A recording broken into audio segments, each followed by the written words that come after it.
They say empires are built with swords, but the longest-lived empire in history owed its millennium-long existence more to the Solidus than to its armies. So what is this Solidus? You'll be shocked when you learn how much it influenced history. Welcome to Finance and History. The Solidus was the name given to a small, round, 4.5-gram gold coin, and for centuries no one used it any differently. No emperor debased it, hollowed it out, or printed counterfeits. So what is the importance of this Solidus? Let's examine it closely together. When the Western Rome collapsed in 476, Constantinople stood firm. And it didn't just stand firm. It continued to be the financial center of the Mediterranean for the next 1,000 years. The secret was neither military genius nor political wisdom. The secret was inside the coin. Let's go back to the beginning. 312 AD. Roman Emperor Constantine had just ascended to the throne and had an unstable empire on his hands. The army was demanding wages, the borders were under pressure, and the treasury was in disarray. Dozens of different coins were circulating in the market, each with a disputed value. Merchants didn't know what to do, soldiers didn't know what to buy. Without resolving this confusion, it was impossible for the empire to come to order. So Constantine made a decision. He would mint a new gold coin. It would be called the Solidus. Its weight would be exactly 4.5 grams, its purity 98%. And this standard would absolutely not change. At that moment, no one fully understood what this decision meant. But the centuries that followed showed that this small decision was one of the most effective financial moves history had ever seen. The real question to be asked is this: what does it mean for money to be trustworthy? It sounds simple, but this is actually an extremely profound question. Money is, in essence, a contract of trust. You accept the paper or metal in your hand because you trust the promise of the party that issued it. The moment that promise is broken, money ceases to be money and turns into a piece of metal or painted paper. This is exactly what happened as Western Rome was collapsing. As barbarian kingdoms took to the throne, every new ruler fell into the same trap. When the treasury ran dry, debase the coin, put less gold in it, add more copper, no one will notice the difference. Yes, at first, no one noticed. But the situation didn't last very long. Over time, the public caught on. Merchants began quoting two prices. Markets shrank. Trade melted away. Constantinople did not make this mistake. Or more precisely, it resisted making it.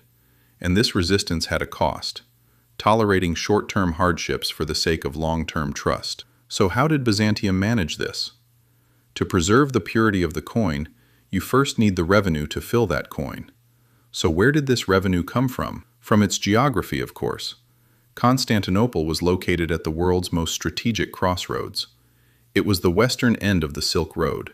Spices coming from India, silk from China, furs from the Caucasus, grain from the Black Sea, all of it had to pass through this strait. And Byzantium collected taxes from this passage. But it wasn't just geography. Byzantium did something else that was extremely sophisticated for its time. It linked the tax system directly to the treasury. In the West, there was feudalism. The peasant was bound to the land was held by the lord managed the tax himself, and how much would go to the center was unclear. In Byzantium, the system was different. In this arrangement called Chrysobull, taxes were collected in gold and flowed directly to Constantinople. Middlemen were minimal, evasion was low, oversight was high. Then there were the commerciarioi. These were the state's trade inspectors.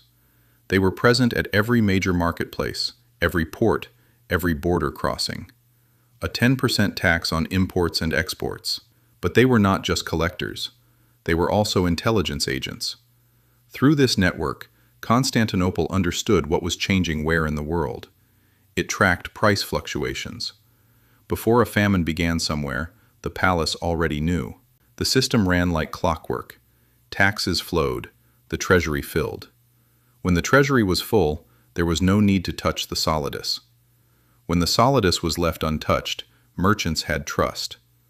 When merchants had trust, trade grew. When trade grew, taxes increased. The cycle fed itself. 20. There was something called the Chrysobull in Byzantium, an imperial trade privilege document sealed in gold. When a merchant or state received this document, they could conduct transactions in Byzantine ports under special conditions. They were entitled to rights such as reduced taxes, priority passage, and legal guarantees. In 1082, Venice received such a Chrysobull. Alexios Komnenos, in exchange for military assistance against the Normans, granted Venice the right to operate completely duty-free in Byzantine ports. At that moment, it appeared to be a victory. But it was actually the most expensive trade agreement history would ever see. With this privilege, Venice first became a merchant, then a partner, then a rival. 40 years later, those same Venetians would redirect the Fourth Crusade toward Constantinople. We told this story earlier in our Venice video. If you'd like, you can watch that one after this video. But before that catastrophe, other crises came that strained the system. In the 7th century, Arab conquests took Syria, Egypt, and North Africa. Byzantium's most productive tax lands were lost within a single generation. Approximately 40% of revenue vanished. So what did Byzantium do? It shrank, contracted the administrative structure, and reprioritized. But it never touched the Solidus. Centuries passed. Turkish pressure increased, civil wars broke out, borders eroded. By the late 11th century, the coin had begun to be debased. Coins made of a gold-silver alloy called electron had been put into circulation. The public had grown distrustful. Merchants were quoting two prices, one for the Solidus, another for the others. When Alexios Komnenos ascended to the throne in 1092, the treasury was nearly empty and the monetary system was on the brink of collapse. What he did was simple but bold. He reset it. He introduced a new pure gold coin under the name hyperpyron. Same philosophy, new name. He rebuilt trust. The thinking behind this decision was, money is the state's word. If the word is not kept, the state perishes. Now let's step back and ask, why did this matter so much? Why would a Chinese merchant thousands of kilometers away accept the Solidus? Because the Solidus was predictable. The Solidus you received today was the same as the Solidus minted 10 years ago. Same weight, same purity, same value. It was possible for an Egyptian merchant, an Armenian money changer, a Russian prince to look at the same reference point when calculating money. Modern economists call this low transaction cost. But for that era, the meaning was this: everyone could reach an agreement. Different language, different religion, different culture, but the same money. The Solidus was a lingua franca, but a common language written not in words, but in gold. This is why trust was placed not in Byzantine merchants, but in Byzantine money. Who the emperor was, how the court functioned, whether there was war or not, these were important questions. But when the Solidus was placed on the table, the importance of these questions diminished. And this trust gave Byzantium a leverage that other empires could not even dream of, using money for diplomacy. Byzantium paid instead of fighting enemies it could not defeat.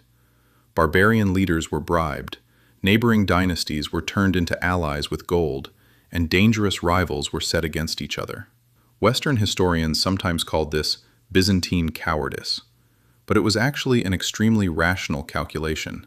The cost of a war was far greater. In other words, it had applied the Sun Tzu tactic used years before. So how did this system come to an end?